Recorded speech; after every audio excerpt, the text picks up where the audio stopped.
ঢাকা বিশ্ববিদ্যালয় প্রশাসন এবং নির্বাচন কমিশনকে বারবার বলছি, ডিইউ ইনসাইডার ঢাকা ইনসাইডার হয়েছে, ডিইউ আপডেট ঢাকা আপডেট হয়েছে, ঢাকা বিশ্ববিদ্যালয়ের শিক্ষার্থী সংসদ শুধু শিক্ষার্থী সংসদ হয়েছে।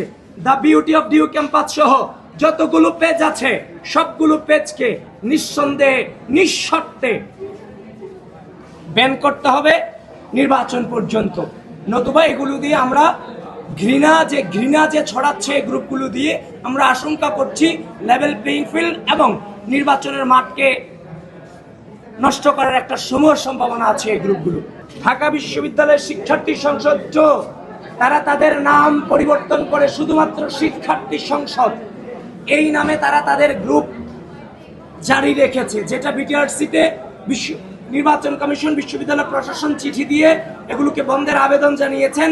সেখানে ঢাকা বিশ্ববিদ্যালয়ের শিক্ষার্থী সংসদ 2 এখনো চলমান আছে শিক্ষার্থী সংসদ নামে, যেটা থেকে নির্দিষ্ট গোষ্ঠী তার প্রচারণা চালিয়ে যাচ্ছে।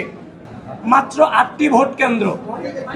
তো এই 8টি ভোট কেন্দ্র আপনারা জানেন যে আমাদের প্রায় 40,000 ভোটার, যদি একজন প্রায় 41টি ভোট দিতে হবে, সেন্ট্রাল এবং হল সংসদ মিলিয়ে, ডাকসু এবং হল সংসদ মিলিয়ে প্রায় 41টি ভোট দিতে হবে। 41টি ভোট দিতে গিয়ে প্রায় 7 থেকে 8 মিনিট সময় লাগবে। তো 1 ঘন্টায় একটা বুথে 40 থেকে 50 এরকম 40 থেকে 50টি ভোট সম্ভবত দেওয়া যেতে পারে। তো এভাবে যদি 20টি বুথ থাকে তাহলে 1100-1200 ভোট কাস্ট হওয়ার সম্ভাবনা আছে। সুতরাং বর্তমান যে প্রেক্ষাপট, এই প্রেক্ষাপটে এই 8টি ভোট কেন্দ্রের মধ্য দিয়ে কোনোভাবে 40,000 স্টুডেন্টের ভোট কাস্টিং কোনোভাবেই সম্ভব নয়।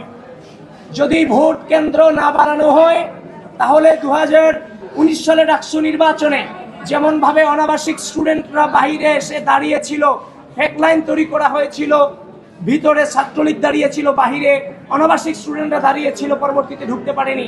কিন্তু এবার রিয়েল লাইন হয়েও অনাবাসিক স্টুডেন্ট কিন্তু দেরিতে যারা আসবে তারা ভোট কেন্দ্র হয়তো বা নিজেদের ভোটটা প্রয়োগ করতে পারবে না।